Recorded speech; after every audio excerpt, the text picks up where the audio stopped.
think about the economy and what's on top of Americans' minds, the president, I mean, he hit a major list here. He said America's booming, bottom line, but he's talked about gas being low, 401ks going through the roof, no inflation, keeping drug prices down, and even talking about big oil investing in Venezuela already. Fact check us, because if you look at the latest poll from CNN in the past week, when it comes to Americans and how they feel about the president and the economy, 61% of those polled disapprove. And Kira, I think there was a really notable exchange where the president kind of said off the cuff, he acknowledges that a lot of Americans are not feeling these economic gains that the White House has been touting. He kind of said there might be a messaging problem there from the White House, which is something that he has attacked President Biden for since he came into office. So this idea that even though there are strong numbers on the economy, when you look at overall economic growth, it has proven to be more resilient than expected.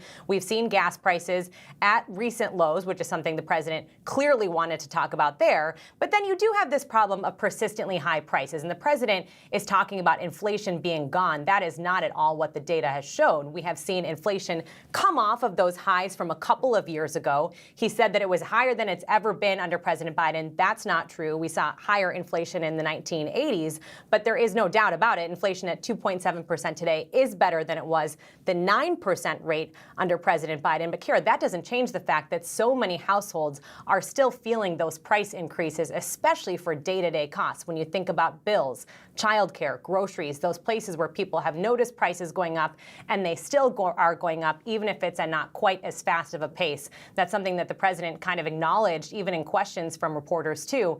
They need to do a better job of explaining to people. But at the end of the day, hard to explain to people how they feel when they go to the grocery store, they see those prices. You can't tell them they're seeing something else, Kira.